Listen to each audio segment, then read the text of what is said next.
What's happening, everybody? Welcome back to Bow Hunt or Die. Our fall big game hunting seasons are officially kicking off this week. We've got 2 great episodes. I just got back from an awesome trip out to Wyoming with a bunch of team members and friends, and I gotta tell you, it was a great time. So I'm not gonna talk too much. We're gonna jump into this hunt right now, so let's get to it. Good morning from Wyoming. August 15th, opening day, back here, Bighorn Outfitters. Let's do it, baby. We've got a new guest with us this year, Clinton Fawcett, the Foss. Is joining me and the crew in the same area where Scott and I shot our antelope last year. So it's about 5:30. We're gonna go fill up the Yeti with water and coffee, the 2 necessities, grab some food, hit the road. Let's see what Foss is up to. Welcome to Bighorn Outfitters. Let's see if Dustin's awake yet. Usually he's the last one.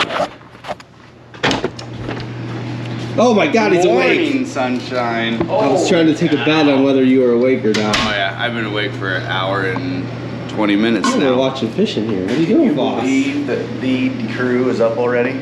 I can't believe the Foss is in camp, ready to shoot his first antelope. I'm gonna go hunt. I'm awake. Uh-oh, dropped your glasses. $500 ones too. Everyone looks like they're ready to go. The 3 amigos are the last lunches. She should have wrote Foss. We're gonna have to teach Jen.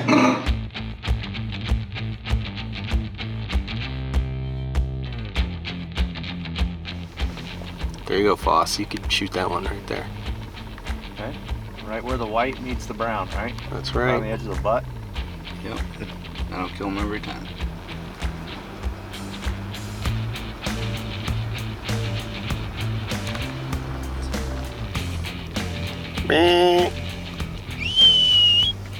It's kind of disappointing. We've been here for like an hour. I haven't killed anything yet. An hour? I was lied to. Alright, so it is. What time is it? Is it really 6:49? It feels like it's way later than that. But it's We not. left at like 6:17, so. 6:49. Driving around, sun's up, looking for some antelopes. Is that what we say? Yeah. It's the plural of antelope, antelopes? Nope. Or is it just antelope? Antelope. Is it just antelope? Yeah. No S. I got such Just a like strong moose. vocabulary, I want to make sure I know. If it ends in a vowel, then the plural doesn't add an S. Oh, here we go. Like moose, geese. Thank you for the Yeah, but goose education changes this to morning. geese. Thank you, Emily. Antelope, antelope. Have you seen the group of antelope over on the hillside? I think that makes sense. We should do that.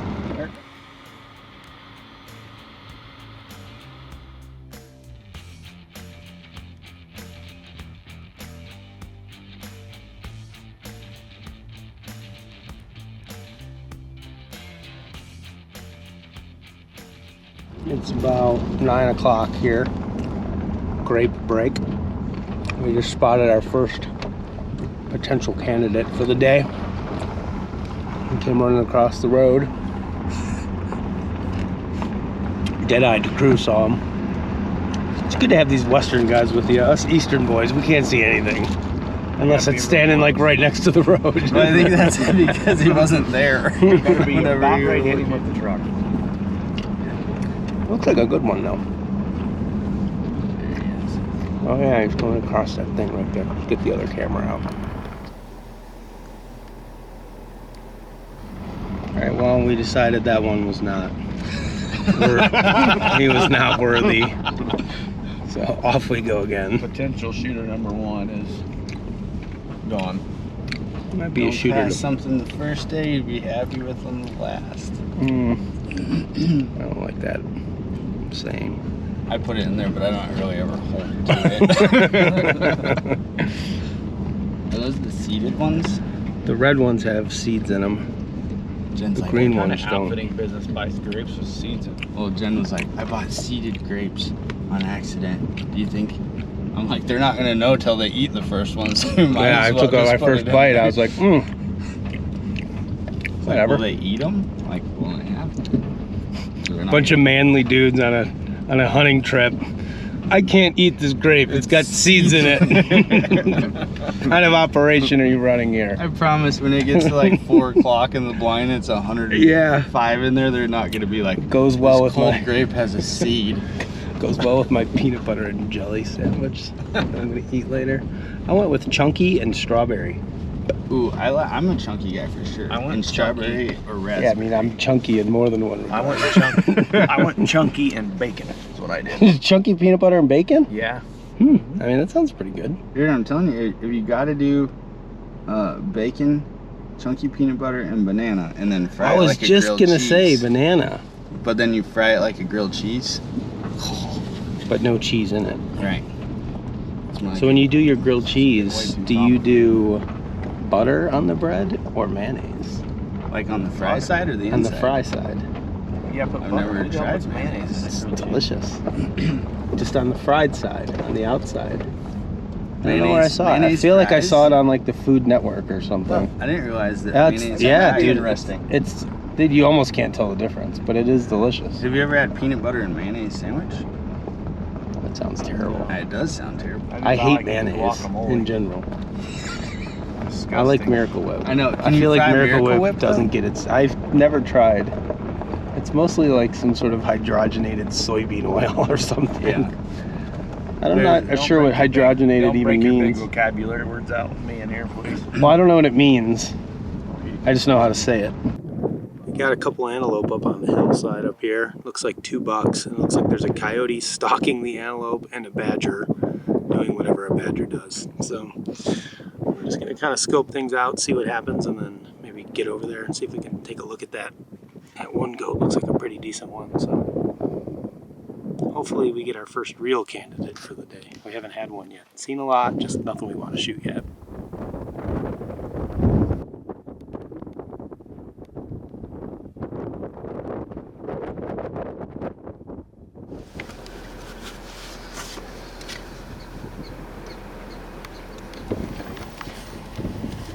He's in range, Foss. Oh, we jumped. It's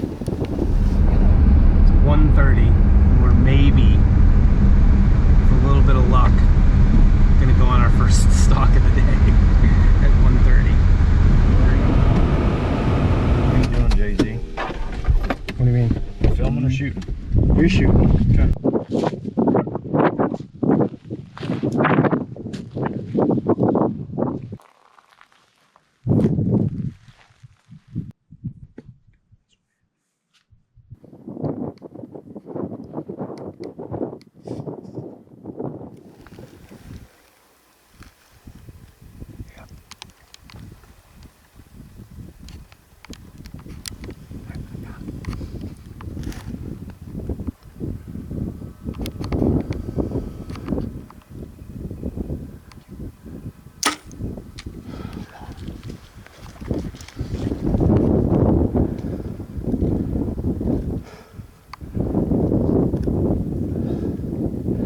He's done.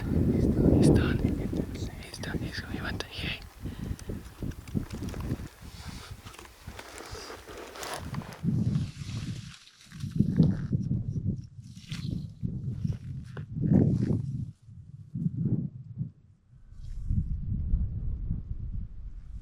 All right, well, it has been quite the eventful day so far.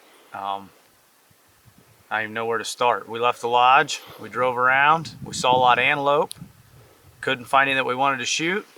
I got car sick, bailed out of the truck, puked 3 times, got back in the truck, went around the corner, saw this goat. We, Justin and Dustin and I jumped out of the truck, went down the road, jumped out of the truck, made a stalk up and around, and got close to him. We were like, I don't know, 90 yards at first, and we just waited him out for, I don't know, probably like 35 minutes. And he started feeding up past us, following the does. We got right up there. It was beautiful. Jay-Z was right over my shoulder. We were all there together. And, it was 50 yards was our range. I drew back and shot, and I hit him low. He took off and ran across and bedded down. We thought we were good, and then he got up and went over the ridge. So we watched the footage back, realized the shot was a little bit low. So we bailed, took off after him, Dustin and I did, to make sure we got him. Out here, if they get away from me, you can't see anything. We weren't sure what was going to happen. We come up over this ridge, and I put another arrow in him down in this bottom. So anyway, just quite the eventful day. It's been fun. It's hot. I'm tired, sweating through everything, and I'm going to get after another one here with Jay-Z. So we're going to finish up pictures, drag this thing back to the truck, and I'm just glad to cruise in charge so I don't have to do all the work like when he's in Illinois. So on to the next one.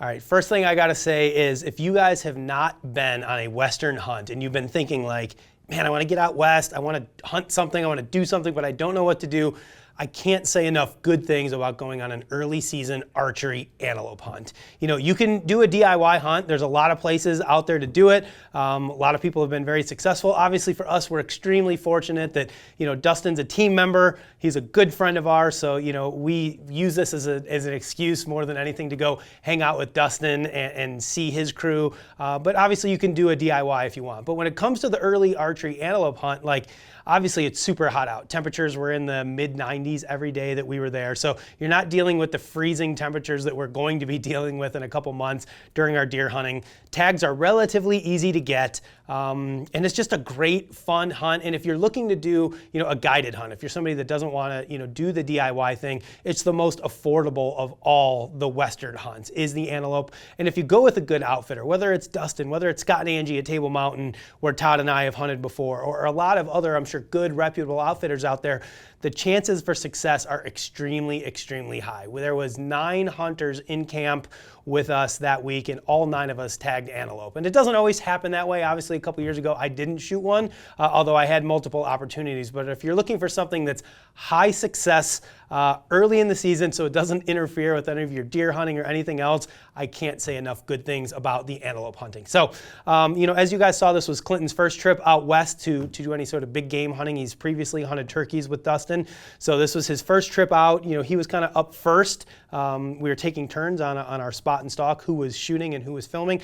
Clinton was up first. We had an awesome stalk. You know, unfortunately, we had some audio issues with the main camera. My microphone was glitching up, and we had a lot of popping in the main camera audio, so we missed a lot of the stalking footage. I know it looks like it didn't take very long, but it took us a good amount of time to not only get into position, but then wait that antelope out. He was actually bedded down. We waited for a good 30, 40 minutes, something like that, for him to stand up and move before we were able to, you know, get a shot at him. And then things kind of went a little bit haywire, right? And that does tend to happen when your shot isn't perfect. Clinton, you know, left and right was good. He hit that antelope low. As you guys saw, it ran out. It was bleeding good. It laid down. We figured it was over. That animal was not getting up. Unfortunately, a couple minutes went by and he did get up, and he kind of went over this, if you've ever been to Wyoming, call them like a cut, like a washout. Like he went over and we lost sight of him. So at that point, we decided rather than all 3 of us trying to go after this animal, I was going to hang back. Dustin and Clinton just went together by themselves just to try to minimize the amount of noise, the number of people that were going up there. I was like, look, guys, I'm just the camera dude. I don't need to be there to get in the way. So I actually went and recovered Clinton's arrow. That was some of my footage from the GoPro, got his arrow, tried to figure out what happened. And by the time I caught up to those guys, Clinton had already put a second arrow in that animal and it was down. So we kind of missed that piece of it, but it was by design. Like I said, I decided to hang back. I didn't want to interfere and get in the way. So he was able to get a second arrow in the animal. Ultimately didn't go very far, and it was an awesome end to our first day in Wyoming. Like, can you even believe it? We go out there, we drive, I don't know, 15 hours to get out there, and on the first day, Clinton bags a nice buck. So that was the end of the first day. We're gonna wrap this episode up, and then we're gonna go into part 2, which will be coming in a couple of days, which is going to be my hunting adventure, which is always full of a little bit of drama. So before we get into that, before we end this episode, we are gonna jump into an Ask the Experts section. Of course, it's brought to you by the fine folks over at Lancaster Archery. So this question comes from Bob Verzone, and he says, when looking at fall away rests, what are the advantages and disadvantages when comparing cable driven versus limb driven? And this is a very, very good question because there are 2 distinct types of fall away rests. Of course, I'm going to now turn it over to our resident archery expert, Mr. PJ Riley with Lancaster Archery, to see what he's got to say. Hey guys, great question today from an archer who's asking about the differences between cable-driven rests and limb-driven rests. And he's noticing that he sees more of the cable-driven on the hunting side, limb-driven on the target side of archery. And he's just wondering what the differences are and what applications they have to each. So first, let's talk about how they operate. So cable-driven rest right here, as you draw back your bow, this cable here is going to move down. And as it moves down, it's going to pull this rest back. Then when you release, the rest drops away. Limb-driven rest, on the other hand, it is held, the tension holds the rest in the down position before the bow flexes. Then as you draw, the limbs flex, which releases tension on this cord, and the rest comes up. And then when you take the shot, the limbs go back to this position and the rest pulls down. So that's how the drop away works. And there's a couple reasons why you see more of cable driven in hunting. Perhaps the most common is this right here. Cable drivens, there are many of them where you can lock the rest in the up position. My arrow is in there, spot and stalk, hanging in the tree stand, whatever, my arrow is in there and it's not coming out. There really is only one limb-driven rest that operates that way. There are limb-driven rests that have a bigger cage, but to have just the rest itself locked in the up position, there's only one limb-driven rest that works that way. Some other things. Cable-driven rest here, target archers are going to tend to shy away from that because this cable here, if it stretches, you can imagine that's going to affect your functionality on the rest just a little bit. Target archers are all about precision, so any little change like that, that's going to bother them. The limb, on the other hand, is going to be more stable. There's not going to be any change there. And then hunters as well, you can see the differences in the cords. The cord there for my cable-driven rest versus the cord here for my limb-driven rest, that's a longer cable. So this thing here, if you're moving through brush or heading to your tree stand, this thing is going to be more apt to hang up. So those are a couple reasons why target archers are going to go more for the limb-driven, bow hunters are going to stick to the cable-driven. As always, thank you to PJ and the crew at Lancaster for that great Ask the Expert tip, I guess we will call it. That is some very helpful information. Hopefully it helps you guys make the decision on what type of rest you want to use this fall. So with that kind of out of the way, guys, last thing for this episode, we're going to jump into trophy photos, which really aren't trophy photos. They are still trail camera photos because the bucks at this point are fully grown. The velvet is already starting to come off. I don't have any pictures myself, but I've seen a few circulating the internet of some hardhorn bucks. So let's take a look at the submissions for this week's trail camera contest. Brandon Lococo, Cody Smith, Jacob Brown, John Ezo, JT White, and Kenny Eisen. All right, congrats to everybody. These are some great trail camera pictures. It was hard to pick a winner, but I went ahead and picked Cody Smith. It's a great daylight image. He's got 3 bucks in one shot. Hard to beat that, and 2 of them are absolute dandies. So congrats to Cody. You are this week's winner. Now, guys, remember, we are having a trail camera contest outside of the show that's happening on our social media channels. So go to Instagram, go to Facebook, or you can even email us your pictures. This ends next week, so you got to get your best trail camera pictures from 2021 submitted to us now. Next week, we're going to start the voting process. That's going to happen in the Facebook and Instagram story where you'll be able to pick your winners kind of head to head. We're going to have a bracket, see who the ultimate winner is to get some Bowhunt or Die and bowhunting.com swag. So make sure you send your pictures in. Like I said, you can DM them, you can email them. We don't care how you get them to us. Just get us your best trail camera pictures from this summer. So guys, that is all for today's episode. Make sure you tune in later this week. We'll have the conclusion of our Wyoming hunt. I am up to bat, so gonna have to stay tuned to see how it all works out. I got me some Ignite. Get me going. I got some Ignite. It comes from beans that are burnt.